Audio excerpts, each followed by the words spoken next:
this is a great time to talk about this fucking interview I saw with Jeff Bezos, you know, the devil.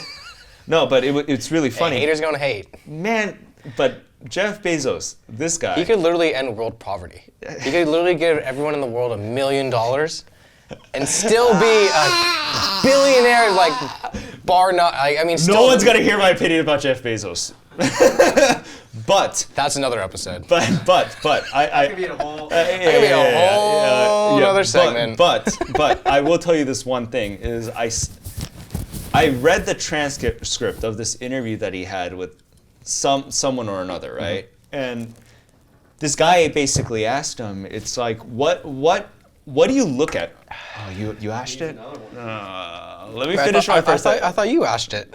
Well, no, I did. Oh, you asked me if I was. I told you I could. I did. Talking too much. But like, but Jeff Bezos had this interview with somebody. I don't know. I read the transcript, but this guy was basically talking up to Jeff Bezos about like,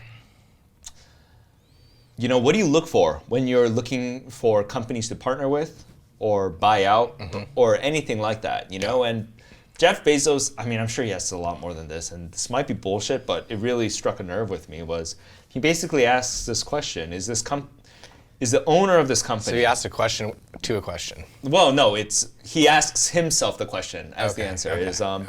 He always looks at the owner of the company and asks himself, is this guy a missionary or a mercenary? Okay. The difference is a mercenary is in this business for the money. That's what he cares about. He wants to turn a profit. He wants to run a business. He's an MBA. Yeah.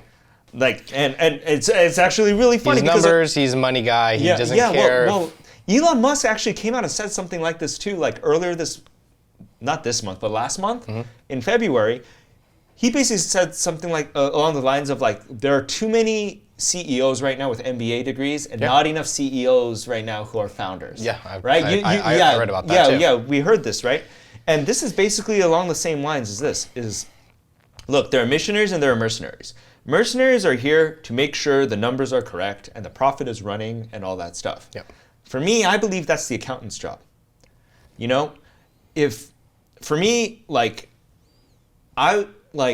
you gotta have a code besides profit. For sure. You know, and for me, one thing is, I hate the fact, I mean, okay, hate's a strong word, I actually love it. I actually fucking love it. But it stresses the hell out of me, all right? But like, the itch that I get scratched by being in this industry is I like making stuff. For sure. You know, and if I'm gonna make something, it's mine.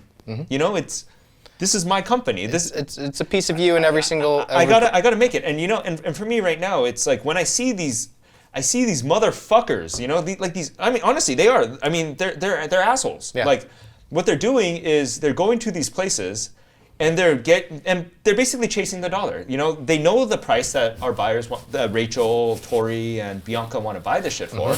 They know the price, and what they're basically doing is, okay, as long as they hit that price, the price is so low, everyone's gonna buy it anyway. Yeah. You know, and what they do is they find the shittiest quality in like the shittiest places, and then they make something out of it. And what they have is like, you wash that shit 2 times and it's done. It's unwearable. You get what I mean?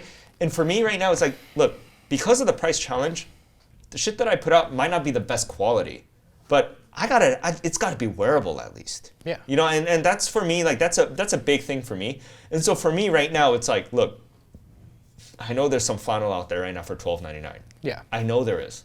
I know this. I'm never gonna go there. I mean, unless because you're not gonna compromise quality. Dude, overall. Our name is our name. Yep. You know, like we don't do any advertisement here. Yep. We don't do any branding here. We don't do any of that stuff here. For us right now, if somebody's gonna come and pick up one of these and buy it, it's gonna be because they like it. Yeah. You know, and I think a big mistake that people make is like, it's, you know, like. Some people just buy the business, and what I mean by buying the business is they'll put it out at $9.99. They'll put it out at $12.99. You know, and you're basically making a deal because of that price point. Yeah. You're making a deal with the consumer. Yeah, exactly. But then for me, it's like, look, I'm gonna be at $14.99. Bro, that sandwich across the street costs more than $14.99. Yeah. All right. So like for me, what I'm basically, I'm gonna put it out at $14.99. This is gonna be the best that we can do. It's going to be what's the bare minimum acceptable as a garment, in my opinion. Yeah. As a garment maker, myself, this is where we're at right now.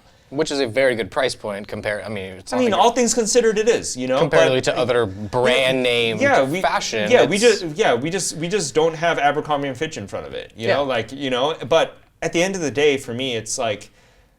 So I'm kind of playing that balance here because at the end of the day, I do need to make money, you know. But so we're a little bit of mercenary, a little bit of missionary.